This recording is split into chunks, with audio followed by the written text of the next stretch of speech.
So, Amponsah, every farmer that I've known, especially if you're in Africa, you've made some mistakes. Some mistakes to us are very costly. Some mistakes to us can even lead to the collapse of our farm. There are a lot of people watching us who are very discouraged about farming because they've made some mistakes due to either lack of knowledge, due to so many reasons. Anytime I meet farmers, I like to learn from their mistakes so that the viewers can also learn from them.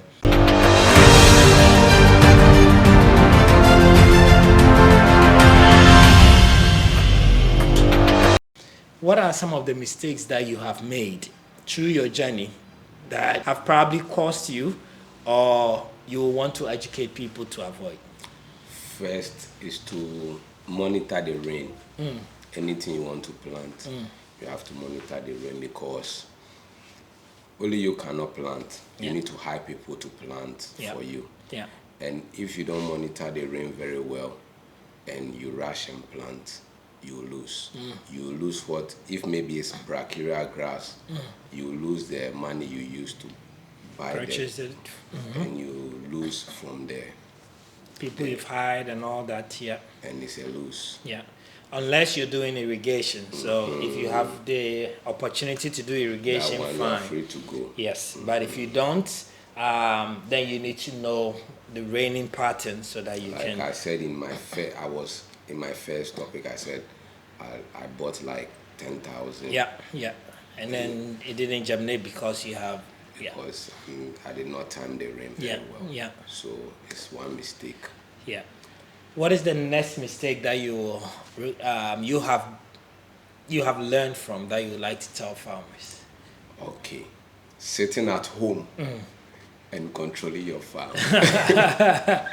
Tell us more about that, because I know our friends that are outside the country, that is their biggest fear. So, and you're not the only one that have said this. So tell us more about that. Okay. I used to go to the farm early in the morning. My workers will call me, we are in the farm. And I say, okay, I'll come. So first, they know the sound of mine. That time I used to ride bike. They know the sound of of my bike. So anytime they hear the sound, everybody starts working. So one day, I met a man on the roadside, and I wanted to ask him a question concerning about my land. So I, off the bike, asked him a question, and I said, oh, let me just, because I was at the end of the farm, so let me just park the bike, walk through inside and see what they are doing. So as I walked through inside, when I stretched my neck, I saw them, all of them sitting down, relaxed, talking about football or something. Different thing. So I did not approach nobody. I just went back, took my bike, drive in, and just relax like 30 minutes to see the action if I go inside. When I went inside, everybody was busy working. And I did not make no word. I just say, wow. This is how it is. And second, sometimes you'll be at the farm, you tell them to do this. They'll call you, oh boss, we are finished. Oh, this is when I want to go home. Also, you two, you know that they are finished. So you just send them the money. You send them the money. When you go, they have weed, some on top of some. They have done anything they want. But because you are not there to know that the work is done, how you want them to do it, you lose. And you call them, you will not get them. They will tell, oh, we'll come before you see you have paid different people. To come and do the job. So you being there is very important. And right now I stay at my farm. I have a house in a Britain, which I stay there. But right now, I feel like I want to wake up in the farm, watch everything going on. Right now, as I'm speaking to you, you just came from there. Yes. From here, I'm going back.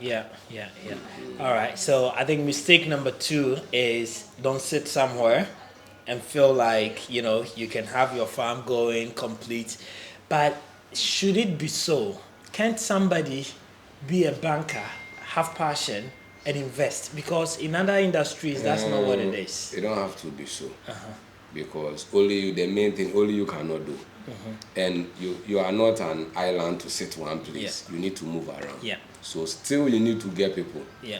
But sometimes you have to give one killing trust to somebody. Yeah. You see, you have to get somebody that you trust and still kill your mind. Yeah. Because no matter how it is, human being will never be perfect. Yeah. But some will try. Some will take their thing as their own. Yeah. So the best thing is to try. Yeah. You know people that will come to you, tell you, I can do it, I do it. Yeah. But it's okay, do it, let's see. Yeah. What I normally tell people is that it's never going to be as perfect as if you were there. But at least it gets to a point. So you reduce your expectation and then say, for example, if somebody contacts me from the UK, US, wherever, they want to start a farm, they are not there. I was like, okay, be careful how much you put in the beginning. You can buy a land whilst in the US, and if you have a trusted person, have a land. You can clear the land whilst you're in the US, right? By hiring the machine clearing. You can probably plant brachyria grass whilst you're there. So gradually you're also planning for your coming, right? But when you're ready and you have livestock that you've invested thousands of dollars into, you probably want to be there, right? Or come as quick and as often as you can. No matter how you put somebody there, you have to get two people. You have to get two trusted people, one on the field, one sitting back watching. Yeah. So definitely the two will not go wrong. Only when the two team up on you. Yeah. If the two did not team up on you, then this one will be working on the field, giving information to the one at the back. Maybe that one comes in the morning and check everything and goes back, or comes every 2 days, 3 days and check everything and goes back and gives you the information. But I still have contact to everybody. You don't give nobody a chance to talk about this. You try to make everything general. To be simple. Yeah, so that's our mistake number 2. Is there a third mistake that we feel like there is more mistake, but we'll go short. First, you need to study your animals well. You need to know them. You need to learn about them.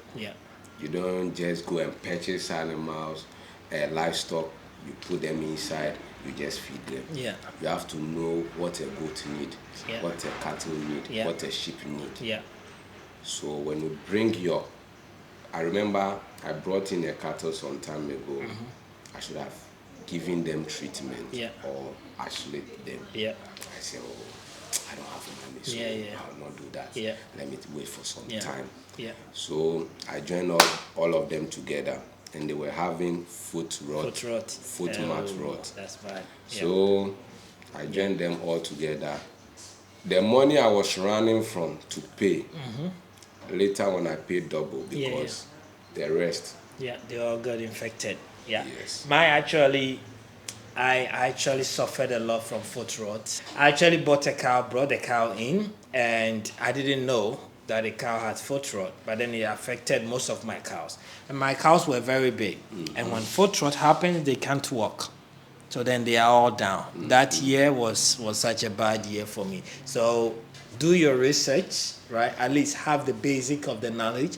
And if you do have an expert, then bring the person in to also be able to check. The expert is very important. You need to get somebody which like a veterinary doctor which will guide you. Make friendship with them. I have a friend which is a veterinary doctor. If anything, sometimes I send him a video. He say, okay, he's not around, but he will say, okay, this one, treat him like this. This one, call an expert to come and check it for you. So normally a lot of treatment now, because like you said, you made a video and you said that the vet will not be around at that time. So you need to learn your first aid. Know the symptoms of sickness. Learn that one. Because the losing of livestock is for you to lose an animal. So first you need to make sure everybody is on good health. You know the signs. I lost a guagua by hot water. By hot water. I've been listening to video about hot water, but didn't really, I never checked how the behavior. The symptoms of hot water. So one happened to the goat. my guy told me they have a tick on the goat. I said, but I've been spraying this goat every week because I do the spray by myself. I've been spraying them every week, and I went online to check. By God's grace, a lot of information through you, through other people. Yes. So I went and checked why I spray my goat and still they have ticks on them. And I realized that when you keep using the same medication, so and there are so many even type of ticks that so you need to be changing it so they will not be used to the medicine. So later on, I lost one, I lost two. I said, no, this third one, I need to bring it to the vet in Accra to check the blood. When they check, they say the goat have lost blood. And I said, okay, if a goat have lost blood or human being have lost blood, that means not eating well or something have bite. So I did my research and I found out it's hot water. That time it have killed some of your goats. I killed my 3 males, 2 females. So later on, I found out the medicine and I sent to the vet, and he said, So even I got a data for him. I got him information because all the veterinary doctors have been visiting, giving different treatment. But it just need to give only one treatment, and that could iron with tetracycline or something. And that could have solved your problem. So if like I know the symptoms or the signs of hot water, the first one should have just give me a sample and just know that I need to spray all of them with different acaricides and give them tetracycline with maybe iron. Then problem solved. So it was a mistake. I lost like 5 goats, and you know how much it cost. Thousands of dollars. These are the lessons that we learned, and that's why we're sharing these mistakes with you guys so that you don't have to repeat it. You shared 3 mistakes. What general advice would you give to farmers that are watching us aside these mistakes? The main thing is you don't have to fear to lose. Because the more you lose, the more you know the mistakes. So next time, you will not fall in. Example, if I don't know nothing about hot water, and I had like maybe 300 goats, do you know how many goats I will lose? So you start small to learn. So through the small, you keep your informations. So now I know what I want to do. Like for 3 years, I've been in the farming, learning. I know what I was doing, but now I know what I'm doing. Now you know what you do. And the thing is, most people, when they think about farming, they think of it as they know what they are doing. Because we've all, in a way, were farmers as children. But this is a different kind of farming. We can't continue or expect to do the farming that we know and expect different results now. Because if we look at our fathers, our grandfathers, the farming they know that they didn't yield them the results that we expect. I used to ask myself, why do people have goats, but the goats never increase? They will reach some amount of numbers and they will never increase. They will just be 20 something. And I found out one inbreeding is in. A lot is inbreeding. So later on, a lot of miscarriage. A lot of babies not getting well. And things. 20 to 25%. That is our mortality rate for goats. So it's huge. So I love farming because I can see there is future there. And nobody can stay away from food. Everybody has food in their house, guys. He loves farming and he sees a future in farming. We share these mistakes not to discourage you or to prevent you guys from joining us. We share because we think that you need to know. It's information we are putting out there, but nevertheless, we are still in it, and therefore don't get discouraged. He loves farming and sees a future, same as myself, and therefore we invite all of you to join us. As he said, the cake is too big for all of us. Let's do it well. You are lucky. Come and ride on our mistakes and do things better. And hopefully you will have more success than even we have. And someday we will all meet and be able to talk about it like we are doing today. Thank you guys so much for watching, and Amponsah, thank you very much for sharing with us as well. You're welcome.